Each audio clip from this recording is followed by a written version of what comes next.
नमस्कार मित्रांनो, काल माझ्यासोबत टेंभुर्णीमध्ये खूप मोठा स्कॅम झाला. माझी गाडी गरम झाली होती टेंभुर्णीमध्ये, म्हणून मी बाय गॅरेजवर घेऊन गेलो.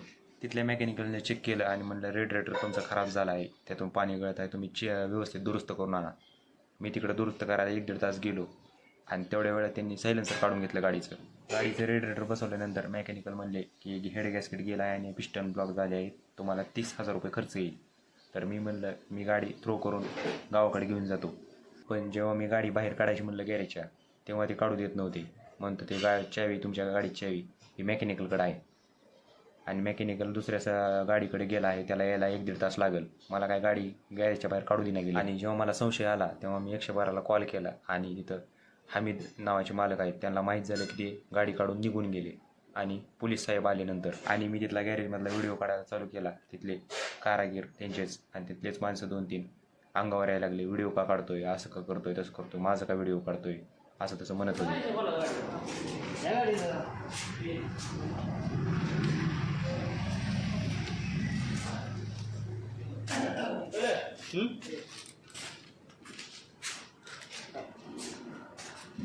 काय शूट काढतोय तू?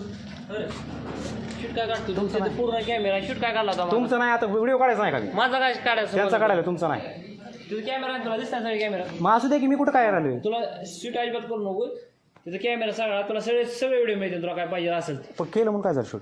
पण माझा कशासाठी काढतोय? तुमचं कुठं करतोय? सामान काय सुद्धा हलणार नाही. नाही, सायलेन्सर काढलंय काय आता हलणार नाही. तू होता नाही का? नव्हतं मी सायलेन्सर काढताना, मी रेडिएटर साफ करायला गेलतो तेव्हा काढलंय. 2 तास नव्हतो मी गाडीपाशी. पण नाही, त्याचा प्रॉब्लेम नव्हता. कसं काय काढलं तुम्ही? त्याच्यात नव्हतं ते विषय नाही. पण तुम्ही वेल्डिंग कशामुळे केली ती? कोण काढा म्हणलं होतं?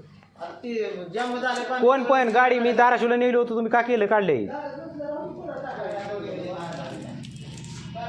सायलेन्सर नाही माझ्या गाडीला, थोडा बी टच नव्हता. वेल्डिंग का केली? वेल्डिंग का केली? वेल्डिंग का केली? सगळं पाणी होतं. वेल्डिंग का पाणी केली? काढून ते सगळं काढले, साफ केलंय. मी काय म्हणतोय गाडीचं नाही नाही म्हणत नाही. साफ केलं. वेल्डिंग का केली? मी काय म्हणतोय, बरं काढलं तुम्ही, वेल्डिंग का केली? ती साफ केलं मग काढले त्यातलं. काय फोडून काढून वेल्डिंग केली का? हा. फोडून काढून वेल्डिंग केली? सायलेन्सरला फोडून काढून वेल्डिंग करतात? बरं, ही माझं सायलेन्सरच नाही. ही माझं नाही, ही माझं सायलेन्सरच नाही. तुमचंच आहे फोडून नाही, काढून नाही. welding करून आणले. दुकानात सर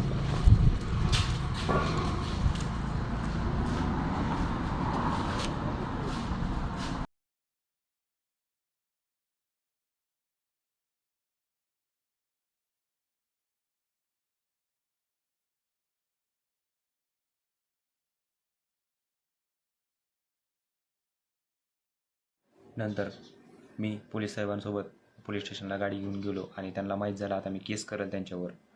तर त्यांनी नंतर पाठीमागून कॉल केला आणि म्हणले की मिटवून घेऊ, काय असेल ते तुमचं, काय किती द्यायचे पैसे, किती द्यायचे तर सांगा, असं तसं म्हण. आणि नंतर त्यांनी मान्य केलं की काढून घेतलं आहे आणि नंतर म्हणले की मिटवून घेऊ, काय असेल ते तुमचे पैसे देऊ. त्याच्यामध्ये आमचा काय हात नाही. त्या कारागिरीनं चोरी केली, आम्हाला काय माहीत नाही त्यानं काय केलं काय नाही, असं तसं म्हणायला लागले. काय असेल ते तुमचं देऊ म्हणायला लागले, किती द्यायचे सांगा.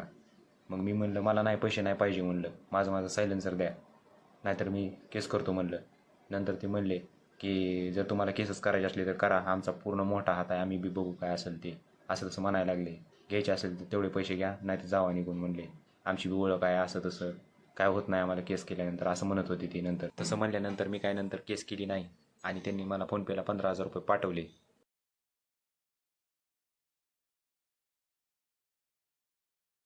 आणि नंतर सांगितलं जे तू मोबाईलमध्ये व्हिडिओ काढले आहेत ते डिलीट कर.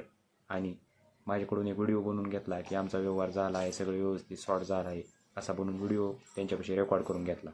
हा खूप मोठा स्कॅम आहे आणि तुम्ही यूट्यूबला जाऊन सर्च करू शकता गाडीची सायलेन्सरची चोरी, आणि अशा लोकांपासून सावध राहा.